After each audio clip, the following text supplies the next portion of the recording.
Yes, happy new month, guys. I know the checks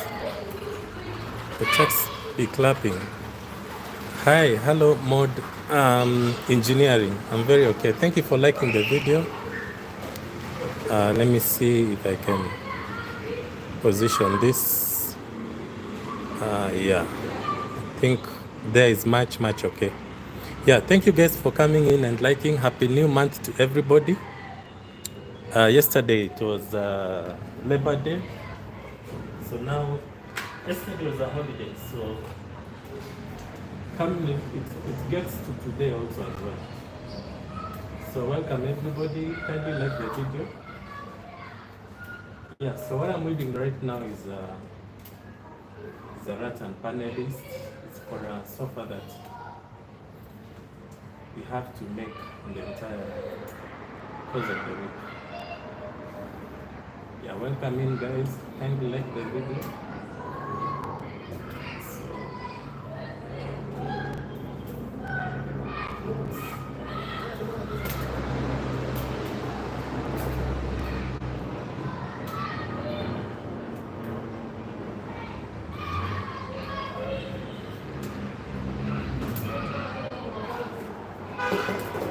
Yeah, you can let me know where you're watching from.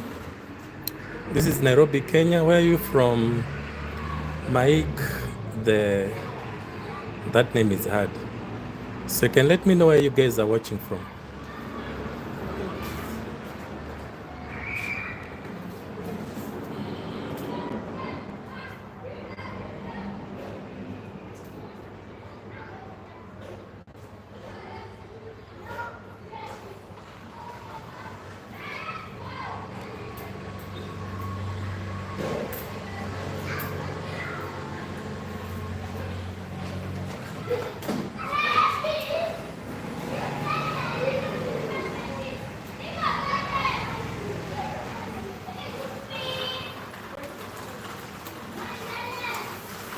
Yeah, this is called 3mm round Rattan cut.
Yes, welcome in, guys. Joe, yes, how are you, Joe? I'm very okay.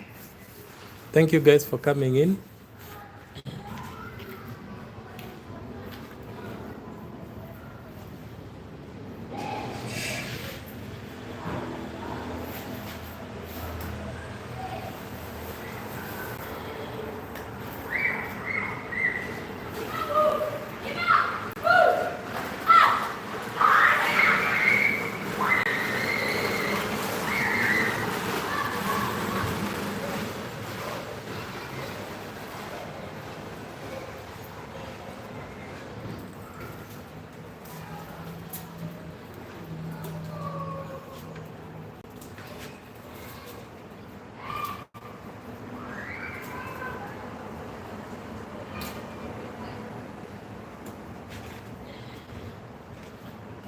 Yes, welcome in, guys. Let me know which country you're watching from.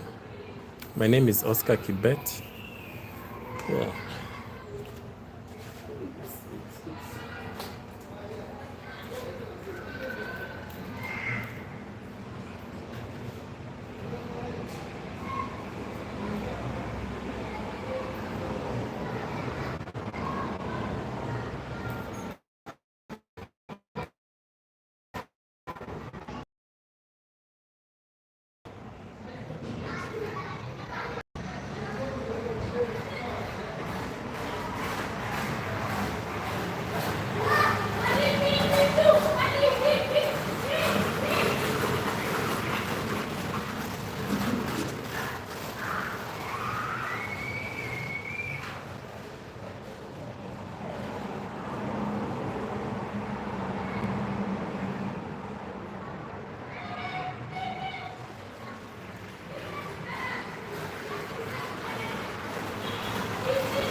See, when women say that they want to be in charge and they want to control their own destiny and blah, blah, blah, yes, that is what they say that they want, and they might daydream about that.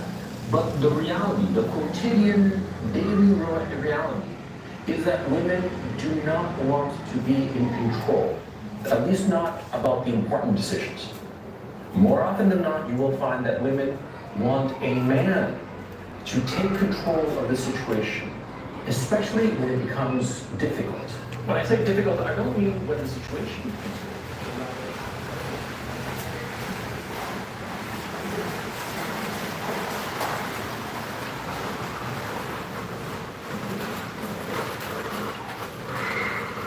when there is great uncertainty as to the outcome of either path, of either direction, of either one of the decisions. She wants a man to take on that responsibility, and she will happily cede it. She will demand often to take charge of the little decisions, the trivial decisions. Yeah? The trivial decisions like, what kind of house or what neighborhood or something like that. But when it comes to the issue of like, should we move from this city to that other city, she won't know what to do. She'll be tied up in her insecurity and her indecisiveness. And I've seen this in every single woman, no exception. A lot of women who will watch this video will say that, oh no, I make my own decisions. I'm a single mother, for instance, and I make my own decisions and blah, blah, blah. Yeah, but that's a necessity. That's the key issue. It's necessity. When a woman is on her own, right, and she's got a kid or two and no man around, yeah, of course, she's going to be forced to make the decisions. That's not what I'm saying. I'm saying that if a woman is with a man, she will forego the decisions. She will cede the decisions to the man. And in point of fact, she will crave for the man to make the decisions. And this is where so many soy boys fail. Because they buy the feminist nonsense that women want to be in control of their own destiny, blah, blah, blah. And so some soy boy has some woman in his life, right? Girlfriend or wife, right? And this cucked out soy boy figures that he should talk to the woman, to his girlfriend or wife, and that they should come to a decision together, right? And so he doesn't want to push the issue, or perhaps he's too afraid, perhaps he himself is too indecisive, and so he tries to get her to make a decision, and he finds that this irritates the woman to no end. It pisses her off. It pisses her off that the guy is shoving the responsibility of the decision onto her shoulders. It bothers her tremendously and creates enormous resentment of her towards this soy boy cop who can't make up his mind, who can't decide, or who, for very stupid and misguided reasons provided by feminism, thinks that the woman should make the decision. She resents the guy and hates him, and she'll wind up leaving him. Leaving him for a man who doesn't have these hang-ups. Yeah, and that's the truth of it. And that's why so many of these soy boy cocks are always surprised that they have a miserable marriage and their wife or girlfriend is so resentful of them, and why the wife and the girlfriend wants to cuck him with some, macho, toxic masculinity, right-wing Nazi, racist bigot, right? As these soy boys call us regular guys, right? Yeah, because see, a woman needs a man to make the decisions. And she does not want to be the one doing them. She doesn't. She hates it, okay? She wants the illusion of being on board the decision. And to be like, to have the pretense, that's the word I was looking for, the pretense that she is a part of the decision. And that it wasn't just he decided and she had to just go along with it. No. She wants to have this pretense, this illusion, this fantasy that they came to the decision together. But the reality is that she doesn't want to make the decision. She wants the guy to take the reins of the situation and drive their car, their destiny, towards the destination, the direction that he decides. And she wants to be a passenger. That's what she wants to be. She wants to be a backseat driver. Yeah, that's what she wants to be, ultimately. Every woman, no exception. Again, let me soften the no exception thing. Yes, of course, there are some battle axes who are with some guy, and therefore they have the opportunity to have the guy actually make the decisions. But these battle axes actually want to be the person who makes the decisions, the big decisions in the relationship. Yes, there are such battle axes. They are few and far between. They are. Okay? And more often than not, you'll find that those women are extremely masculine. They were tomboys when they were little girls, right? And they were jocks in college, and had a lot of sex. And, they're more masculine women rather. The very feminine women, the very feminine, very delicate, the soft face, the whole package, you know what I'm saying, right? These very feminine women, they do not want to make any decision at all, and it can be incredibly frustrating for the guy because they keep saying that they want to participate in the decision. But like I said before, they want the pretense, the illusion, the fantasy that they are participating in the decision-making process, and that the decision itself is not just by the man, that she had serious input and point of fact, she had a 50-50 say in the decision. She wants that illusion, but not the reality, okay? And so you as a guy who understand this, you have to play to this. And you have to act as if you are bringing her into a decision that you've already made. And how do you do this? Oh, kimosabi, simplicity itself. See, what you do is that you present options, right? A possible decision whatsoever. Let's just say, for the sake of argument, that you're living in one town, say Syracuse, and there's the possibility of a job in LA and a job in New York City, or better, Kansas City. You're living in Kansas City, and there's a possibility of going to LA, and there's a possibility of going to New York, okay?